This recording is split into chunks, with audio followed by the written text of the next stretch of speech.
హగ్గయి గ్రంథం 2వ అధ్యాయము 18-19 వచనాలు అందరం కలిసి చదువుతుందా? హగ్గయి గ్రంథం 2వ అధ్యాయము 18-19 వచనాలు అందరం కలిసి చదువుతుందా? మీరు ఆలోచించుకొనుడి, ఇంతకు ముందుగా 9వ నెల 24వ దినం నుండి, అనగా యెహోవా మందిరం పునాది వేసిన నాటి నుండి మీకు సంభవించిన దానిని ఆలోచించుకొనుడి. పొట్లలో ధాన్యమున్నదా? ద్రాక్ష చెట్లైనను, అంజూరు చెట్లైనను, దానిమ్మ చెట్లైనను, ఒలివ చెట్లైనను ఫలించకపోయాను కదా. అయితే ఇది మొదలుకొని నేను మిమ్మల్ని ఆశీర్వదించదను. దేవుని సహాయం గురించి చిన్న ప్రార్థన చేసుకుంటాం.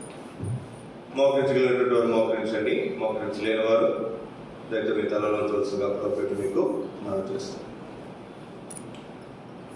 మా ప్రేమ గల పరలోకమందున్న మా పరమ తండ్రి, ఎంత నమ్మదగిన దేవ, మీకే వందనములు స్తోత్రములు చెల్లించుకొనిస్తున్నాయి. మీ మంచితనం అంతటిని బట్టి మిమ్మల్ని స్తుతిస్తూ ఆరాధిస్తున్నాయి.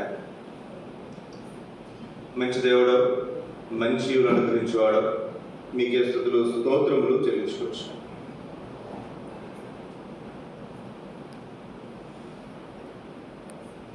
కొన్ని కీర్తనల ద్వారా మిమ్మల్ని ఆరాధించడంలో మీరు చూపిన అపారమైన కృపను బట్టి ముందు తీస్తున్నాయి. ఈ పాటలు పాడడం ద్వారా మీ వాక్యం నిమిత్తమే మా హృదయాన్ని సిద్ధపరిచేందుకే మిమ్మల్ని తీస్తూ ఆరాధిస్తున్నాయి. ఈ సమయం కొరకే మీ సందులో మేము ప్రార్థన చేస్తున్నా తల్లి.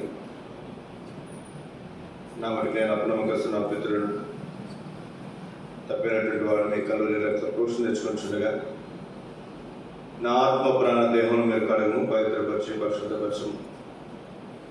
ఈ సమయం కొరకు మీ ఆత్మతో మీరు అభిషేకించు, మీ ఆత్మ స్వాతంత్రం మీరు అనుగ్రహించు.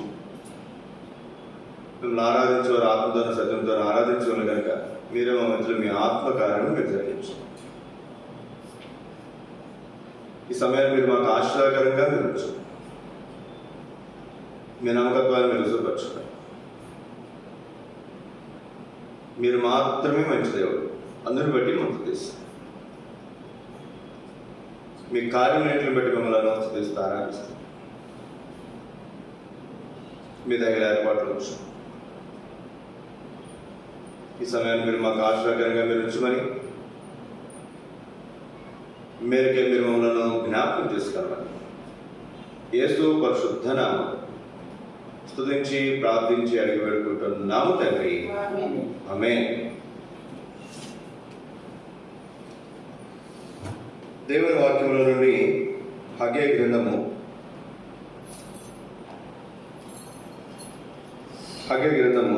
2వ అధ్యాయం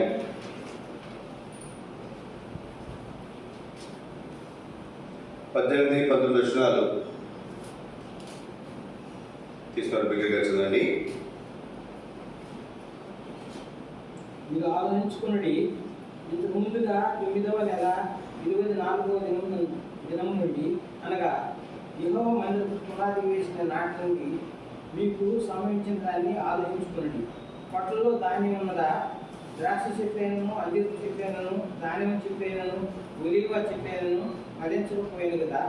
అయితే ఇది మొదలుకొని నేను మిమ్మల్ని ఆశీర్వదించదను.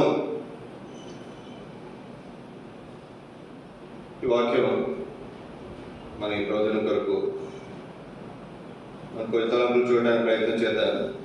దేవుని వాక్యంలో నుండి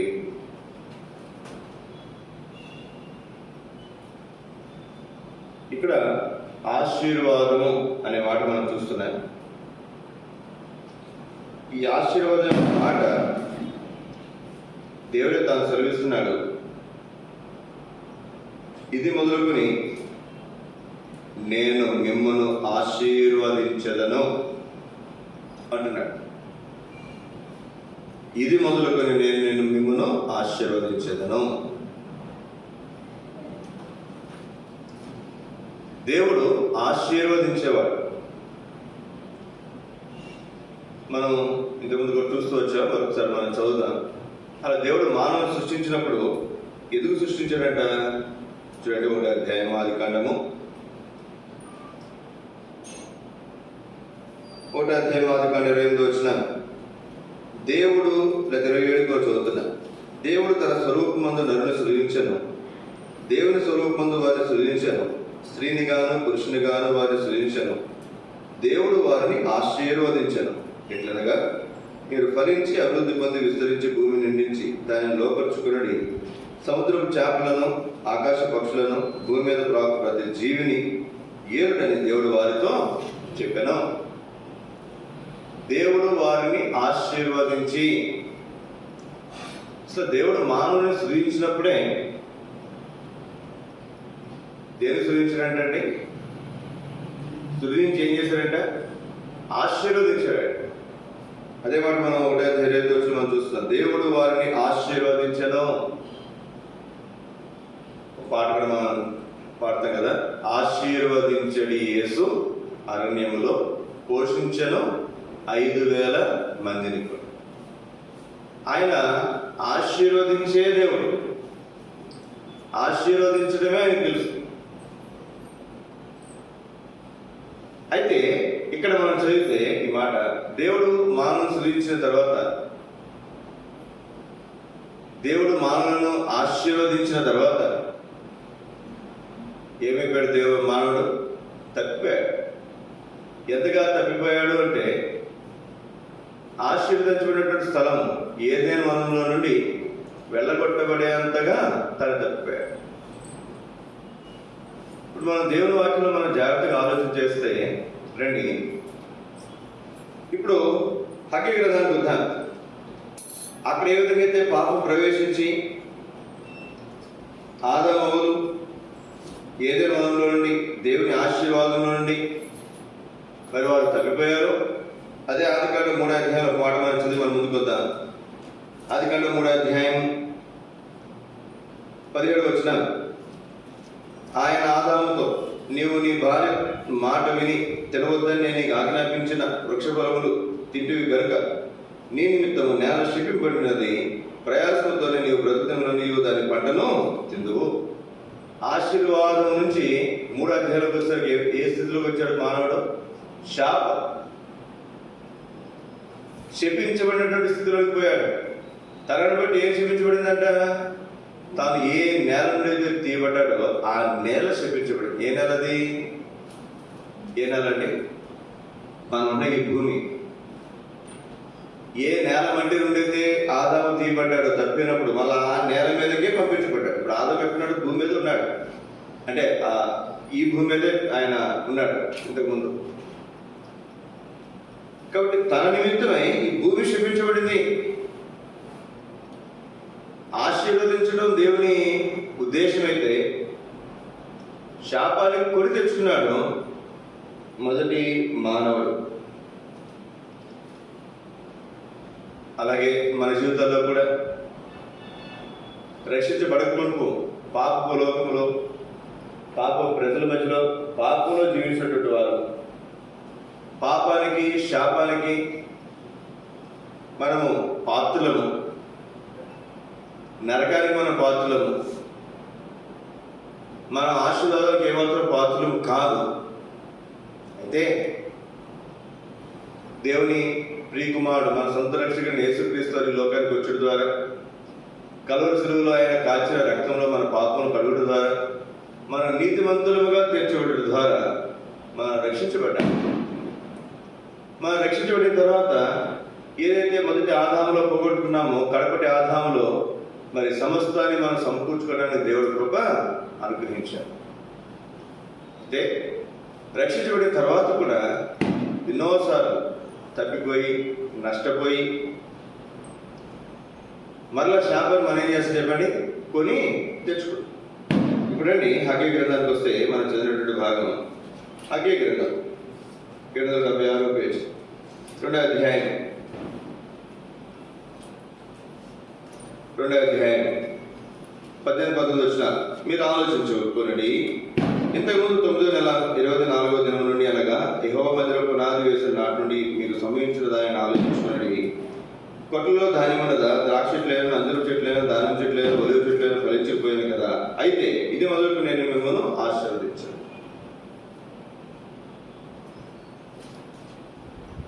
ఇక్కడ ఒక సమయానికి జ్ఞాపకం చేస్తున్నాడు. అది మీరు ఆలోచించుకోరండి, అప్పటి జరిగిన సంగతులను ఆలోచించుకోరండి. ఏమున్నాయి అక్కడ? ఆశీర్వాదం ఏమి కూడా కనపడట్లేదు. అందుకే ఏమన్నాడంటే, అయితే ఇది మొదలుకొని నేను మిమ్మల్ని ఆశీర్వదించగలను. ఈ ఆశీర్వాదం అనేది దేని చేత ముడిపెట్టుకుని ఉన్నాయి అంటే దేని ఏమన్నాడు ఇక్కడ 18వ వచనంలో ఏముంది అక్కడ? మందిరము పునాది వేసిన నాట నుండి. మందిరంతో మన ఆశీర్వాదాలు ముడిపెట్టుకున్నాయి. మందిరంతో మన ఆశీర్వాదాలు ముడిపెట్టుకున్నాయి. ఆదివారం మందిరానికి వెళ్ళకుండా ఉండలేము, దేవుని ఆరాధించకుండా ఉండలేము. మనం ఆశీర్వదించబడాలి అంటే ఒకటి, మన చేతిలో ఉన్నటువంటి దేవుని వాక్యము బైబిల్ గ్రంథం ద్వారా మనం ఆశీర్వదించబడతాం. ఇందులో ఉన్నటువంటి మాటలు వినడం ద్వారా మనం ఆశీర్వదించబడతాం. అదే సమయంలో దేవుని మందిరానికి వచ్చడం ద్వారా మనము ఆశీర్వదించబడతాం. ఇప్పుడు రండి, మరి ఒక 5 తలంపులు ఈ ఆశీర్వాదం అనే మాట గురించి మనం చూడడానికి ప్రయత్నం చేద్దాం. మనకు పరిచయమైనటువంటి మాట మనం చదువుకున్నాం. దేవుడు మనల్ని ఆశీర్వదించాడు. రెండోది, ఈ ఆశీర్వాదం ఎక్కడి నుంచి వస్తుందంట? కీర్తన గ్రంథము 128వ అధ్యాయం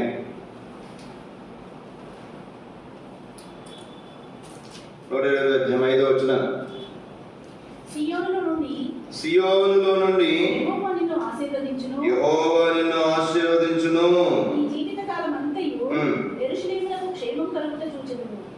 సియోనులో నుండి యెహోవా నిన్ను ఆశీర్వదించును. 134వ కీర్తన 3వ వచనం. భూమి ఆకాశమును సృజించిన యెహోవా సియోనులో నుండి నిన్ను ఆశీర్వదించును గాక. ఎంత అద్భుతమైనటువంటి మాట చూడండి. మన దేవుడు ఆశీర్వదించేవాడు. ఈ ఆశీర్వాదాలు ఎక్కడి నుంచి వస్తాయంట? సియోనులో నుండి ఈ ఆశీర్వాదం. మొట్టమొదటిగా మన దేవుని ఎందుకు ఆరాధించాలి అంటే ఆయన ఆశీర్వదించే దేవుడు. మానవులైనటువంటి మనం సృజించిందే ఆశీర్వదించడానికి మరి ఇక్కడ ఈ లోకంలో, ఈ శాపగ్రస్తులైనటువంటి లోకంలో, శపించబడినటువంటి నేల మీద ఆశీర్వాదాన్ని కలిగించేదిగా దేవుడు దేనించాడండి? సియోను అనగా దేవుని మందిరాన్ని దేవుడు ఉంచాడు. ఈ దేవుని మందిరములో నుండి దేవుడు మనను ఆశీర్వదించేవాడు. రండి, 2 తలుపుగా మనం చూద్దాం దేవుని వాక్యంలో. ఆదికాండము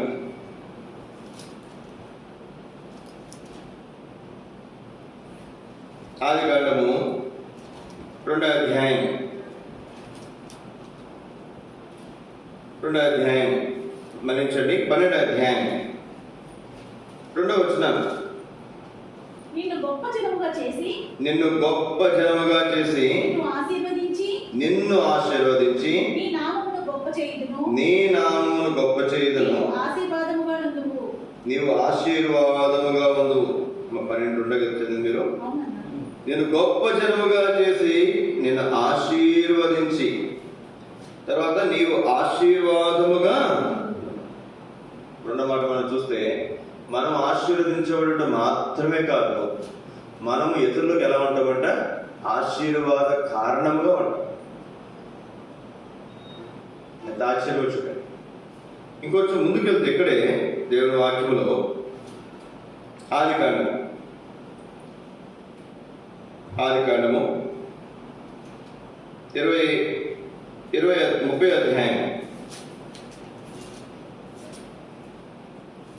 అధ్యాయం 27వ వచనం. అందుకు లాబాను అతనితో, నీ కటాక్షము నా మీద నున్న ఎడల నా మాట వినుము. నిన్ను బట్టి యెహోవా నన్ను ఆశీర్వదించినని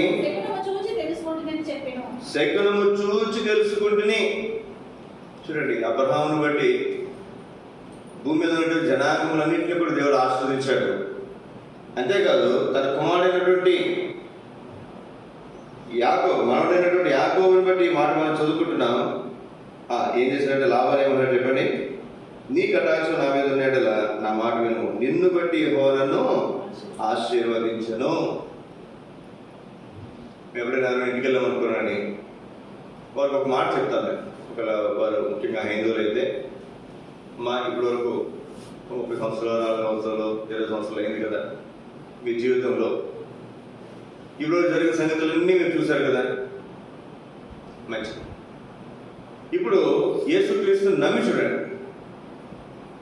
మీ సిద్ధాంతాలు, మీ అలవాట్లు, మీ పద్ధతులు ఏమి మార్చుకోవాల్సిన అవసరము లేదు.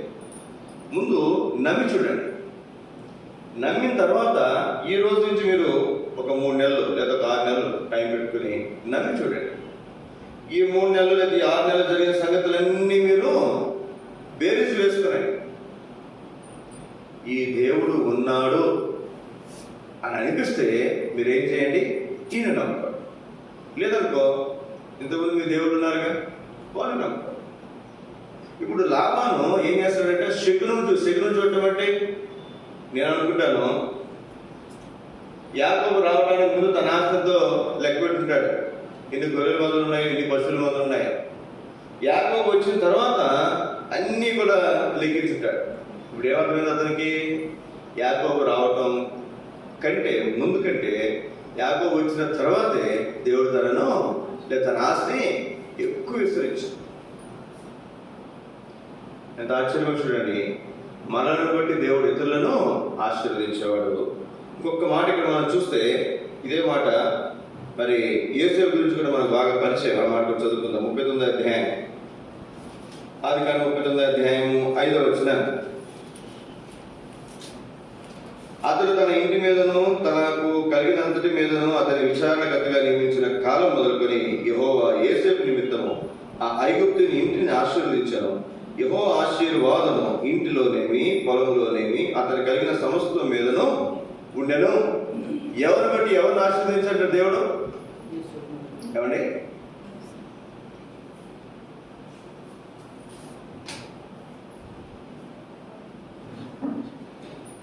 ఎంత ఆశ్చర్యం చూడండి.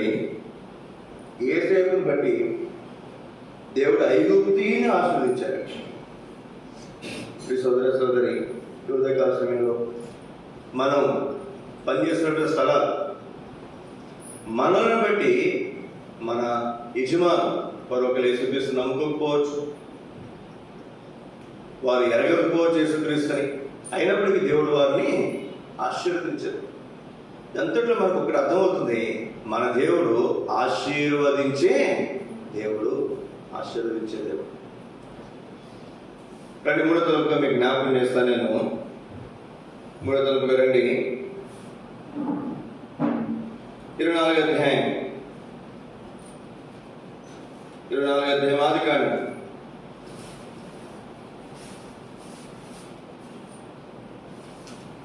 24వ అధ్యాయం మొదటి వచనం. అబ్రహాము బహుకాలం గడిచిన వృద్ధుడై ఉండెను, అన్ని విషయములలో యెహోవా అబ్రహామును ఆశీర్వదించెను. చాలు. ఏ విషయాలు ఆశీర్వదించాడంట? ఈ మాట జాగ్రత్త గుర్తుపెట్టుకున్నాను. అన్ని విషయములలో కూడా మన దేవుడు మనను ఆశీర్వదించగలిగే దేవుడు, మనను ఆశీర్వదించే దేవుడు. ఈ విషయమని కాదు, ఆ విషయమని కాదు, అన్ని విషయాల్లో కూడా దేవుడు ఏం చేస్తాడట? ఆశీర్వదిస్తాడు. ఒక మాట మీకు జ్ఞాపకం చేస్తున్నాను. కొరింథీయులకు రాసిన మొదటి పత్రిక 10వ అధ్యాయం, కొరింథీయులకు రాసిన మొదటి పత్రిక 10వ అధ్యాయం 16వ వచనం.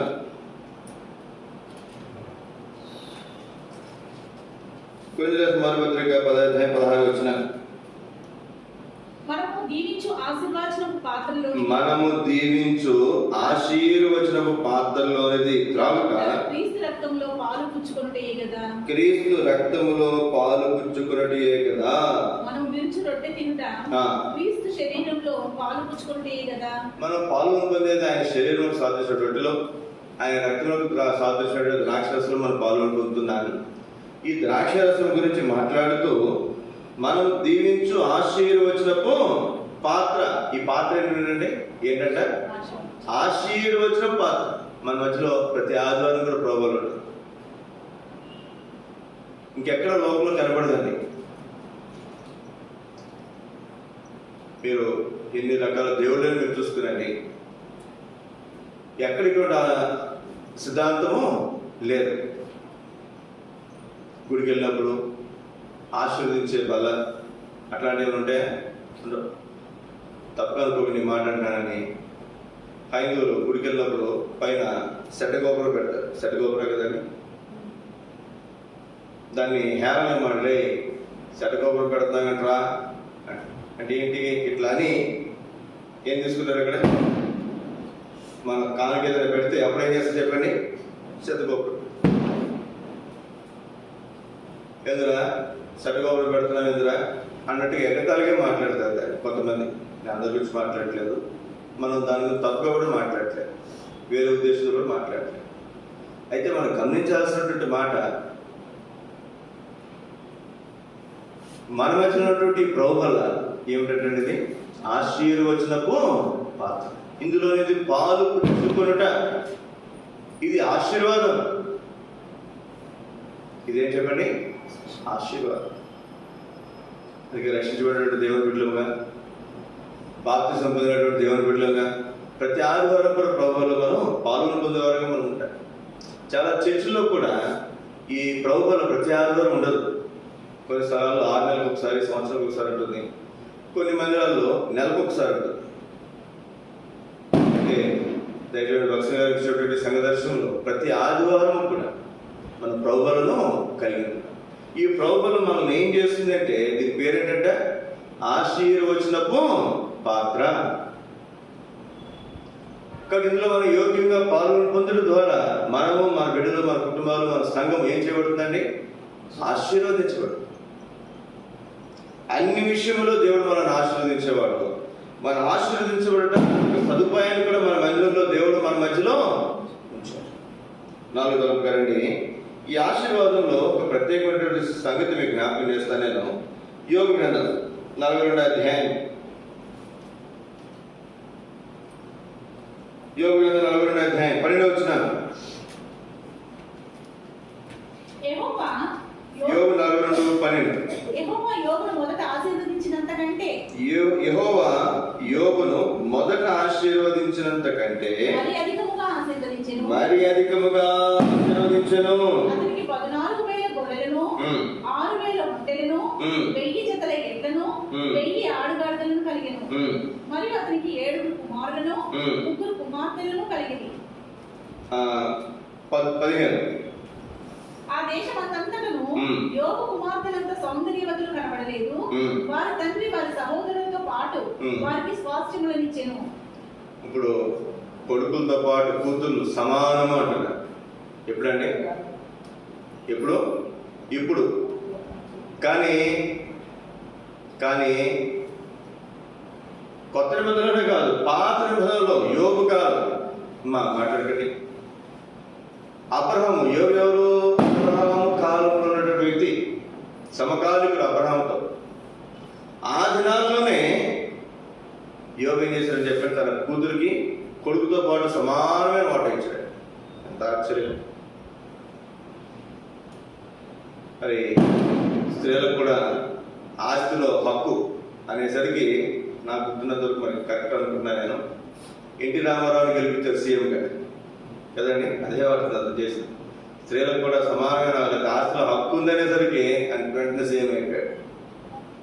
తర్వాత పర్సనల్ పెంచారు, తర్వాత పెంచారు, ఎన్నెన్నో చేస్తున్నారు. కానీ ఇంత సమానంగా ఎవరు కూడా చేశారండి?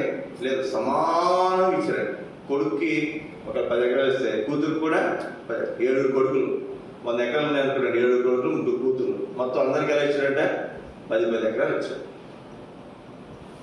అంత మరి శ్రేష్టమైన సంతోషం. అయితే ఈ అనుభవానికి ముందు కనుక మనం వెళ్తే యోబుకి మొదటి ఎంతమంది కొడుకులు? 7. ఎంతమంది కూతుర్లు? 3. తర్వాత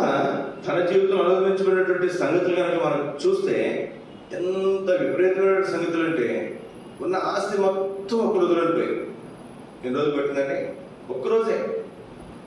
కొడుకులు కూతుర్లు అందరూ కూడా కుటుంబాలుగా ఒక ఇంట్లో ఉంటే ఆ ఇల్లు వారి మీద పడి వారందరినీ కూడా చంపేశారు. ఒక్క కొడుకు మిగలేదు, ఒక్క కూతురు మిగలేదు.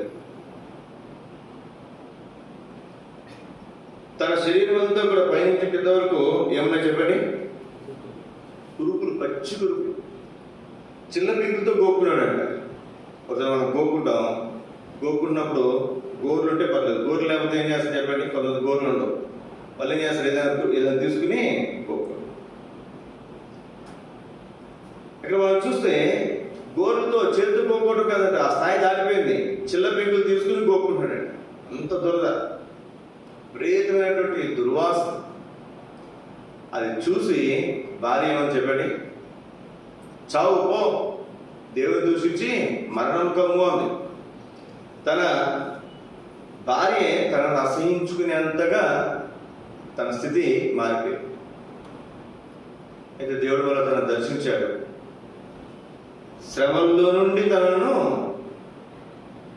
విడిపించి ఆశీర్వాద కారకుడిగా చేశాడు. ఇప్పుడు ఎంతగా ఆశీర్వదించాడంటే అంతకుముందు తనకున్న దానికంటే కూడా మరి అధికముగా ఆశీర్వదించాడు. కొంతమంది మనం చూస్తాం, వాళ్ళు చదువు అయిపోయిన తర్వాత ఉద్యోగాల కోసం, గవర్నమెంట్ ఎగ్జామ్ కోసం చూస్తూ ఉంటారు, గవర్నమెంట్ జాబ్స్ కోసం.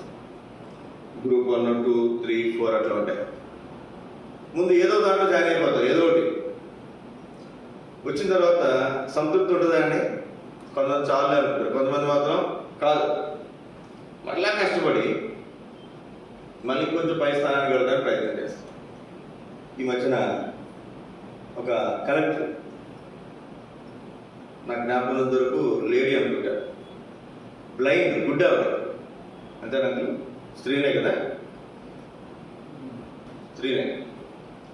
ఆవిడ అంతకుముందు ఫారెస్ట్ ఆఫీసర్లు, ఫారెస్ట్ డిపార్ట్మెంట్లోనూ ఎక్కడో మరి ఆవిడ మంచి ర్యాంకులు ఉందండి. ఎవరు కళ్ళున్న ఆవిడ కాదు, కళ్ళు లేదు ఆవిడ. కళ్ళున్న మనకే ఉద్యోగాలు కాదు, చదివే రావట్లేదు మనకి. కళ్ళు లేనటువంటి ఒక స్త్రీ చదువు అయిపోయిన తర్వాత తను ఫారెస్ట్ ఆఫీసర్గా జాబ్ కొట్టి అది సరిపోదు అనుకుని మళ్ళా కష్టపడి మళ్ళా చదివి ఒక జిల్లాకి కలెక్టర్ అయింది. ఇంకంతమించి ఇంకేమైనా జాబ్ ఉందని పైన, ఇంకంతమించి ఏం లేదు. మరి ఇప్పుడు ఒక స్థాయి నుంచి ఇంకో స్థాయిలో పోవాలంటే ఎంత కష్టపడాలి, ఎంత కష్టపడాలని. చాలామందికి గవర్నమెంట్ జాబ్ తెచ్చుకోవాలని చాలా ఆశ ఉంది, కానీ ఊరికి వస్తుందా? రాదు. కనీసం రోజుకి 12 నుంచి 16 గంటలు కష్టపడి చదివితే వచ్చే అవకాశం ఉంటుంది. వస్తుందని కూడా గ్యారంటీ చెప్పలేదు. మా నాన్నగారు నన్ను, రే సివిల్ కోచింగ్ తీసుకోరా, నీకు ఎంత డబ్బులు పంపిస్తాననేవాడు. నాకేమో హార్డ్ వర్క్ చేసే అలవాటు నాకు తక్కువ. నేను హార్డ్ వర్క్ చేయలేదు, ఎక్కువసేపు కూర్చొని చదవలేదు. నేను చదివినంతసేపు చదువుతాను, చదివినట్టుగా మళ్ళీ రాసేస్తాను. ఒకసారి చదివి మళ్ళీ రెండోసారి మూడోసారి చదవవసరం లేదు. ఒకసారి చదివి నేను రాసేయగలను పరీక్ష. నాకేమో గంటలు కూర్చొని చదివిందే చదవాలంటే మాత్రం నాకు కుదిరేది కాదు. ఎంబీబీఎస్ చదవాలన్నా, లేదా సివిల్స్ ప్రిపేర్ అవ్వాలన్నా, లేదా సిఏ, కొన్ని సెక్షన్స్ ఉంటాయి, కొన్ని డిపార్ట్మెంట్లు ఉంటాయి, వాటికి హార్డ్ వర్క్ చాలా వస్తుంది. మైండ్ షార్ప్ ఉంటే సరిపోదు, హార్డ్ వర్క్ కావాలి ముఖ్యంగా. కాబట్టి నాకు అది కుదరలేదు. చాలామంది మనం చూస్తాం, మరి సివిల్స్ ప్రిపేర్ అయినటువంటి వాళ్ళు కనీసం 12-14 గంటలు రోజు చదువుతారు. రోజుకి 12-14 గంటలు చదువుతారు. అంతసేపు చదివితే కానీ కదండి అది చాలా సులువుగా ఉంటుందా? అసలు కూర్చోగలం మనం? 10-12 గంటలు కూర్చోటంటే రోజుకి మాట్లాడాలి, ఎంత కష్టం. అట్లా ఇక్కడ మనం చూస్తున్నాం, యోగ జీవితంలో మొదట ఆశీర్వదించబడినటువంటి స్థాయి కంటే కూడా మరి అధికంగా ఆశీర్వదించబడ్డాడట. మొదటి స్థాయి అని చెప్పండి, 1వ అధ్యాయం 1వ వచనం చదవండి అన్నమాట. ఊసు దేశమునందు యోబు అను ఒక మనుషుడుండెను. అతడు యథార్థవర్తనుడు, న్యాయవంతుడునై దేవుని యందు భయభక్తులు కలిగి చెడును విసర్జించిన వాడు. అతనికి 7 కుమారులు. ఇక్కడ ఒక్క మాట, 3వ వచనం చదవండి. అతనికి అతనికి 7,000 గొర్రెలను 3,000 ఒంటెలను 500 జతల ఎడ్లను 500 ఆడగాడిదలను కలిగి బహుమంది పనివారును అతనికి ఆస్తిగా ఉండే గనుక తూర్పు దిక్కు జనులందరిలో గొప్పవాడుగా ఉండెను. అతడే గొప్పవాడు. తూర్పు దిక్కు అంటే మనం ఉన్నాను, నాకు ఎదురుగా తూర్పు దిక్కు. ఈ దిక్కు మొత్తం ఇప్పుడు మనకంటే సముద్రం ఒక 6 కిలోమీటర్లు అయితే సముద్రం వస్తుంది. అతనదే సముద్రం దగ్గర కాదు. తూర్పు దిక్కున ఆ తూర్పు వైపు ఉన్నటువంటి వాళ్ళందరికంటే కూడా ఎవరంటే ఆస్తిపరుడు యోబే. అంతకంటే మరి అధికంగా దేవుడు అతన్ని ఆశీర్వదించాడు. ఎలా వచ్చింది ఆశీర్వాదం? శ్రమలలో నుండి వచ్చింది. అందుకే ఒక పాట ఉంటుంది కదా, ఆ పొందబో మహిమలో ఇప్పటి కాలపు శ్రమలు ఎనదగినవి కాదు. ఆ మాట చదువుతున్నారండి.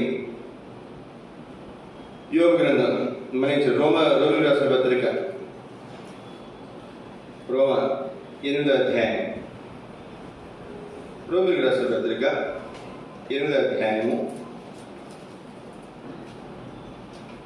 18వ వచనం. రోమిలకు రాసిన పత్రిక 8వ అధ్యాయము 18వ వచనం. మన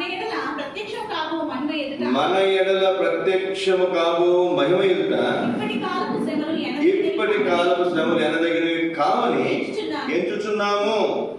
ఎంత ఆశ్చర్యం చూడండి. మనం ఎదుట ప్రత్యక్షము కాబోయే ఆ మహిమ ఎదుట ఇప్పుడు శ్రమలు కనుక మనం చూస్తే ఇవేమాత్రం కూడా ఎనదగినవి కాదు. ఏమాత్రం కూడా ఎనదగినవి కాదు.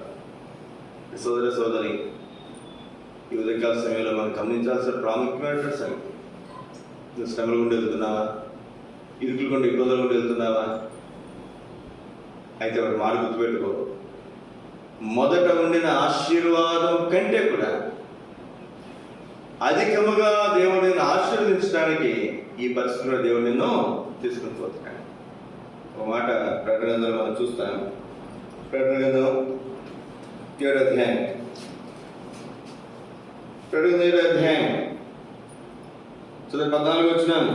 అక్కడ కొంతమంది తెల్లని వస్త్రాలు ధరించుకుంటే వారు ఎవరంటే అక్కడ మరి యోహాను అయ్యా నీకే తెలుసు అంటే అప్పుడు ఆయన చెప్తున్నాడు. అందుకు నేను నీకే తెలియనగా అతడు ఇలాగ నాతో చెప్పాడు, వీరు మహాశ్రమ నుండి వచ్చిన వారు గొర్రెపిల్ల రక్తములో తమ వస్త్రం ఉదుక్కొని వాటిని తెలుపు చేసుకొని. ఎంత ఆశ్చర్యం చూడండి. గొర్రెపిల్ల రక్తంలో కడగబడినటువంటి వారు ఎవరు? వీళ్ళు క్రైస్తవులు, రక్షించబడినటువంటి వారు. అక్కడితో ఆగిపోలేదండి. ఎవరంటే వీళ్ళు మహాశ్రమల నుండి వచ్చేవారు. ఏ శ్రమ నుంచి అండి? మహాశ్రమ నుంచి. ఎంత ఆశ్చర్యం. సోదర సోదరి, ఉదయకాల సమయంలో ఈ శ్రమలు రాబో మహిమ ఎదుట ఏమాత్రం ఎనదగినవి కాదు. ఒకవేళ శ్రమల గుండా నువ్వు వెళ్తున్నట్లయితే, నేను వెళ్తున్నట్లయితే ఇవి ఎందుకనంటే మరి అధికమైనటువంటి ఆశీర్వాదాలకు మనల్ని తీసుకుని పోయేవి. ఇంకొక మాట మీకు జ్ఞాపకం చేస్తాను నేను. లూకాసు వార్త 1వ అధ్యాయం చదవండి. 42వ వచనం. లూకాసు వార్త 1వ అధ్యాయం 42వ వచనం. స్త్రీలలో నీవు ఆశీర్వదింపబడిన దానవు చాలండి. స్త్రీలలో నీవు ఆశీర్వదించబడిన దానవు. ఎవరితో మాట్లాడతారు? ఎవరెవరితో మాట్లాడతారండి? ఏమండి? ఎవరన్నారు అసలు? అది ఎలిజబెత్ అమ్మంటుంది. ఎవరన్నట్టుంది? మరియమ్మన్నట్టుంది. ఓ మరియమ్మ, స్త్రీలలో నీవు ఆశీర్వదించబడిన దానవు. ఎప్పుడు వచ్చింది ఆశీర్వాదం? గర్భంలో పడ్డారు. మంచిదే. యేసుక్రీస్తు వారు గర్భంలో పడ్డారు కనుక మంచిది. కానీ మరి మనందరి కాడ గర్భంలో ఆయన పడగలడా? పడగలడు. ఒక రకంగా మనం ఆలోచన చేస్తే ఇప్పుడు చూడండి, పెళ్లి కాకుండా తల్లి అయితే గర్భం వస్తే అది పరిశుద్ధాత్మ ద్వారా అన్న సంగతి ఇప్పుడు నీకు నాకు తెలుసు. అప్పట్లో ఇంకెవరికి తెలుసా? చెప్పినా నమ్ముతారా?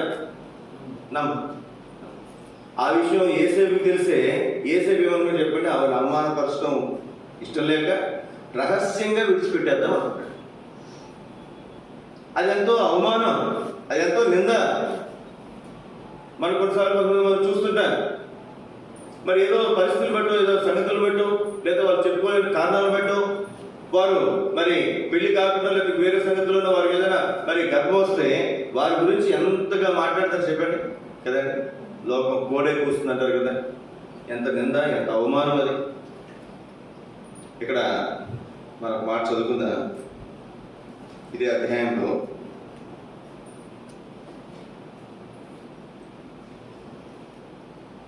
35వ వచనం. దూత పరిశుద్ధాత్మని మీదికి వచ్చును, సర్వశక్తుని శక్తి నిన్ను కమ్ముకొనును, గనుక పుట్టబో శిశువు పరిశుద్ధుడై దేవుని కుమారుడనబడును. పుట్టబో శిశువు దేవుని కుమారుడనబడును. ఇక్కడ రాయబడినటువంటి మాట 34 చదువు. అందుకు మరియా, నేను పురుషుని ఎరగని దానిని ఇది ఎలాగ జరుగునని దూతతో చెప్పగా, నేను పురుషుని ఎరుగని దానను. మీరు ఒకసారి జాగ్రత్తగా ఆలోచించేయండి. కన్యకైనటువంటి స్త్రీ, ఏ పురుషుని ఎరగనటువంటి స్త్రీ, పెళ్ళి మరి పెళ్లి కొరకు పెళ్లి మరి ఏమంటారు, పెళ్లి నిశ్చయపరచబడ్డది ఆ అమ్మాయికి. అట్లాంటి అమ్మాయి మీద ఏదైనా నింద వస్తే ఆ అమ్మాయికి ఎట్లా ఉంటుంది చెప్పండి. నా పెళ్ళి ఆగిపోద్దేమో, లేకపోతే మళ్ళా ఏమైపోద్దో, ఎన్నో రకాల ఆలోచనలు, ఎన్ని రకాల ఆలోచనలు చెప్పండి. అటువంటి పరిస్థితులు ఉన్నప్పటికీ కూడా నిందనైనా అవమానాన్నైనా దేన్నైనా భరించడానికి ఇష్టపడింది ఎవరు?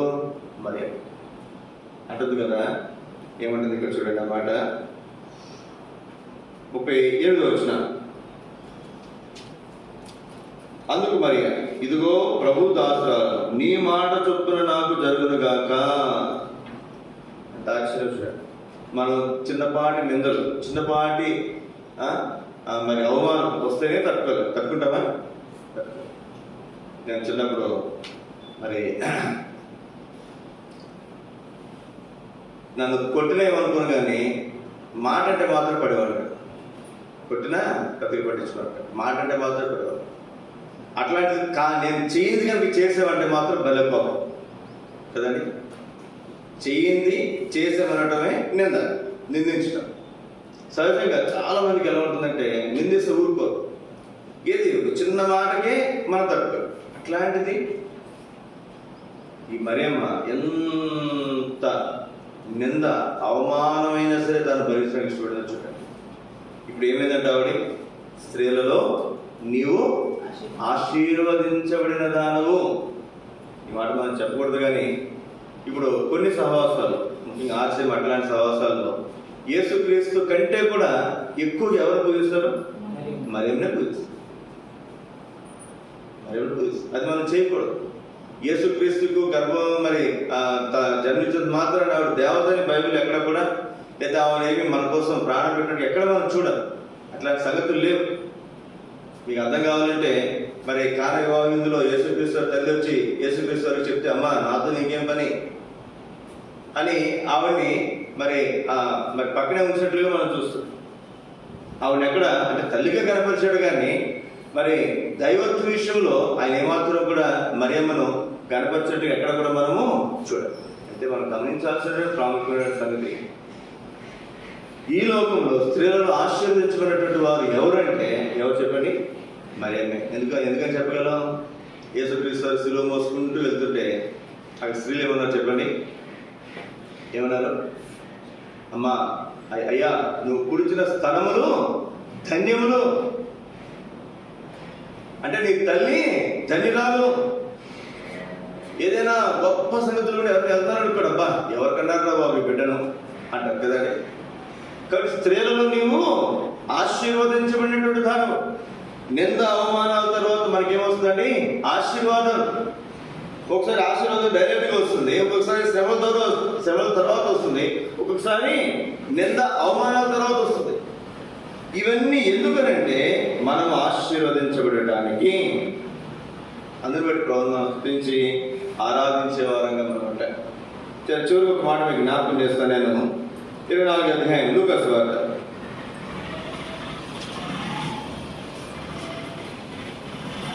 లూకా సువార్త 24 అధ్యాయం చదవండి. 50-51 వచనాలు. ఆయన బెతనియా వరకు వారిని తీసుకొని పోయి చేతులెత్తి వారిని ఆశీర్వదించెను. వారిని ఆశీర్వదించుచుండగా, ఈ మాట జాగ్రత్త గుర్తుపెట్టుకోండి. వారిని ఆశీర్వదించుచుండగా ఆయన వారిలో నుండి ప్రత్యేకింపబడి ఆరోహణమాయెను. ఏంటంటే పరలోకానికి ఆరోహణం అయిపోతున్నప్పుడు ఆయన చేసిన చిట్ట చివరి పని ఏంటి? ఆశీర్వదించు. నిజంగా చూడండి, బైబిల్ గ్రంథంలో దేవుడు తాను ఆశీర్వదించడంతో మొదలుపెట్టి భూలోకానికి యేసుక్రీస్తు వారు మానవ రూపంలో వచ్చిన తర్వాత ఆయన ఆ మానవ జన్మను ముగించుకుని మరి పరలోకానికి ఆరోహణం అవుతున్నప్పుడు కూడా చివరి క్షణంలో కూడా ఆయన చేసిన పని ఏంటి? ఆశీర్వదించు. అందుకే మన దేవుడు ఎవరంటే ఆశీర్వదించే దేవుడు. ఒక్క మాట మీకు జ్ఞాపకం చేసి ముగిస్తాను. ఇక్కడ నేను 49 అధ్యాయం ఆదికాండం 49 అధ్యాయం చదవండి. 1వ వచనం. యాకోబు తన కుమారులను పిలిపించి మీరు కూడా రండి, అంత్యదినములలో మీకు సంభవింపబో సంగతులను మీకు తెలియజేసేదను. అంత్యదినములలో మీకు సంభవింపు సంగతులు అని చెప్తూ 8వ వచనం చదవండి. ఇవి అన్నీ ఇశ్రాయేలు 12 గోత్రములు వారి తండ్రి వారిని దీవించుచు వారితో చెప్పినది ఇదే, ఎవరి దీవెన చొప్పున వారిని దీవించెను. దీవించుట లేదా ఆశీర్వదించుట. యేసుక్రీస్తు వారు చివరి క్షణంలో ఆయన లోకాన్ని విడిచి పరలోకానికి వెళ్తున్నప్పుడు చేసిన పని అని చెప్పండి? ఆశీర్వదించండి. ఇప్పుడు ఈ అనుభవం యాకోబులో మనం చూస్తున్నాం. యాకోబు ఏం చేశాడు చెప్పండి? తన కుమారుడు 12 మందిని పిలిచి వారిని ఏం చేశాడు? ఆశీర్వదించాడు, దీవించాడు. దేవుడు మానవుని దీవించటం, ఆశీర్వదించటం ఇది మంచిదే. కానీ మానవుడు ఇంకొక మానవుని ఆశీర్వదించడం అంటే ఇది సామాన్యమైనటువంటి సంగతి కాదు. సోదర సోదరి, నువ్వు నేనున్నా మరి ఎవరికి వెళ్ళి మనం ప్రార్థన చేస్తుంటాం కదండి. ప్రార్థన చేసినప్పుడు ప్రార్థనలో కూడా ఏమిస్తాం? మనం వాళ్ళకి ఆశీర్వాదం ఇస్తాం. అయ్యా నిన్ను దేవుడు దీవించాలయ్యా, నేను దేవుడు ఈ మాట ఒక మనిషికి ఇంకో మనిషికి మనం చెప్పగలుగుతున్నామంటే, ఇప్పుడు చూడండి, ఆశీర్వదించే పని, ఆశీర్వదించే స్థాయి దేవుడు అయితే ఇప్పుడు అదే అనుగుణానికి దేవుడు మానవులైనటువంటి మనలను కూడా తీసుకుని వస్తున్నాడు. ఎంత ఆశ్చర్యం చూడండి. ఇప్పుడు మనం ఇతరులను ఆశీర్వదించగలుగుతున్నాం, ఇతరులకు ఆశీర్వాద కారణంగా ఉండగలుగుతున్నాం. నేను మన మధ్యలో మా బంధువులు వివాహానికి వెళ్ళాను. వాళ్ళు హైందవులు, వాళ్ళ బంధువులు. అక్కడ ఒక సిస్టర్ అంటుంది, మరి నేను వాళ్ళకి రిలేటివ్ కాబట్టి ఆ వరుసతో పిలుస్తూ మా బాబుని తీసుకొస్తాను, బ్లెస్ అయ్యింది. ఏం చేయమంటుంది? బ్లెస్ అయ్యింది. అంతకుముందు నేను బంధువునే, అప్పుడు బంధువునే, తర్వాత బంధువునే. కానీ మన దగ్గరికి ఏమొస్తాయంటే ఎవరు ఎక్స్పెక్ట్ చేస్తున్నారు చూడండి. అంటే నేను తప్పుగా అంటలేదు, కానీ హైందవ శాస్త్రాన్ని కనుక వెళ్ళామనుకోండి, ఆశీర్వదించేది ఎవరు? బ్లెస్ చేసేది ఎవరు? ఓన్లీ బ్రాహ్మణులు మాత్రమే కదండి, అంతేగా పూజారి గారు మాత్రమే ఆశీర్వదిస్తారు. కానీ క్రైస్తవులతో ఎంత శ్రేష్టమైన అనుభవం చూడండి. నీవు నేను మన యూదులు కాదు, మన లేవి గోత్ర భవనం కాదు, అసలు మన ఇశ్రాయేలు జనాంగమే కాదు. అట్లాంటి నీవు నేను కూడా, ఒక సామాన్యమైనటువంటి నీవు నేను కూడా ఇతరులను ఆశీర్వదించే స్థాయిలోనికి దేవుడు మనను తీసుకోవచ్చు. ఇది దేవుని సారూప్యతలోనికి దేవుడు మనను మార్చు. ఉదయ సమయంలో దేవుడు మనల్ని ఆశీర్వదించి మనను ఆశీర్వదించే వారిగా దేవుడు ఉంచినందుకే మన ఉదయ సమయంలో మనం దేవుని ఆరాధించే పద్ధతులు ఉంటున్నాం. మీకు 5 సంగతులు మీకు జ్ఞాపకం చేస్తాను. నేను దేవుడు ఇది మొదలుగా నేను మిమ్మల్ని ఆశీర్వదించిందని చెప్తున్నాడు.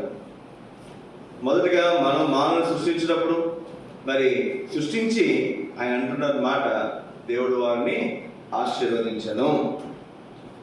ఏ విషయాలు దేవుడు ఆశీర్వదించాడు అంటే ఏ విషయాలండి? ముందుగా మనం చూస్తూ వచ్చాం. ఎక్కడి నుంచి ఆశీర్వాదం అంటే సియోను నుండి, దేవుని మందిరంలో నుండి.